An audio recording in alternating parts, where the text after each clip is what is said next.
రామగుండం పారిశ్రామిక ప్రాంతాన్ని 50 సంవత్సరాలకు సరిపడా సౌకర్యాలతో పాటు అభివృద్ధి చేసేందుకు పక్కా ప్రణాళికలు రూపొందించి ముందుకు వెళుతున్నానని ఎమ్మెల్యే రాజ్ ఠాకూర్ మక్కాన్ సింగ్ అన్నారు.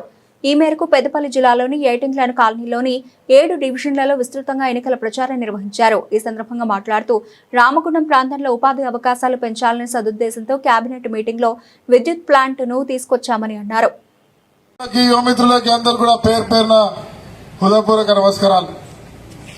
ఒక్క మాట అడుగుతా, నిజం చెప్పాలి.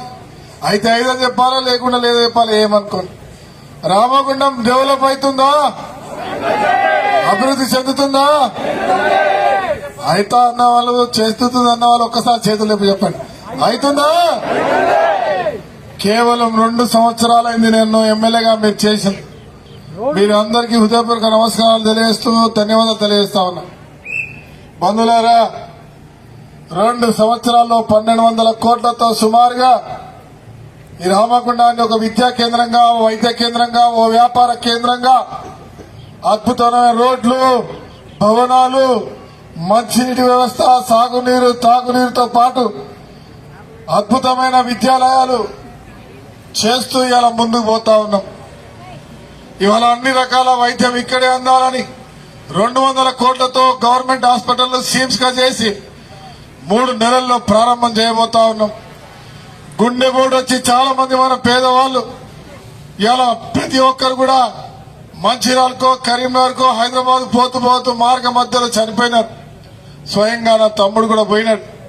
ఇవాళ ఏ ఒక్కరు కూడా గుండెపోటుతో వైద్యం లేకుండా ప్రాణాలు వదలొద్దని గోదావరి సింగరేణి హాస్పిటల్లో 25 కోట్లతో 2 నెలల్లో ప్రారంభం చేస్తా ఉన్నాం. ఏ ఒక్కరి ప్రాణం కూడా పోకుండా చూసుకునే బాధ్యత ఈరోజు తీసుకున్నాం.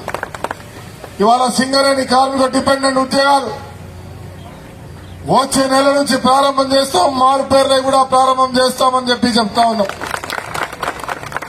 ఇవాళ వాడలలో అభివృద్ధి అంశంలో ఈ డివిజన్ లో శంకరన్న మేయర్ గా ఉన్నారు. ఆ రోజున్న ప్రభుత్వం ఎన్ని ప్రయత్నాలు చేసినా వారికి సహకరించలేదు, నిధులు ఇవ్వలేదు. నాతో కలిసి వచ్చినారు. వచ్చిన తర్వాత కాంగ్రెస్ పార్టీ నాయకులు శంకరన్న కలిసి ఈ డివిజన్ లో స్ట్రాంగ్ వాటర్ డ్రైనేజ్ సింగరేణి ద్వారా, సింగరేణి చేసే పనులు సింగరేణి ద్వారా, మున్సిపల్ ద్వారా అన్ని రోడ్లు డ్రైన్లు చేసే కార్యక్రమానికి ఇలా పూర్తి చేసి ఇంకా కావాలంటే ఇంకా 2 అయినా 3 అయినా ఎన్ని కోట్లైనా సిద్ధంగా ఉన్నాం, చేద్దాం అనుకొని మాటలాడే లోపు మళ్ళీ ఎన్నికలు వచ్చినాయి. ఇవాళ మాటిస్తున్న ప్రతి మూలలో ఉన్న ప్రతి ఒక్క రోడ్ని ఈ రోజు ఎన్నికల తర్వాత నెల రోజుల్లో పూర్తి చేస్తాం. ఇప్పటికే దాదాపు అద్భుతమైన 2-3 కోట్లతో అభివృద్ధి చేశాం. ఇంకా భవిష్యత్ 50 సంవత్సరాలకు ఇబ్బంది లేకుండా చేసే కార్యక్రమం చేస్తాం.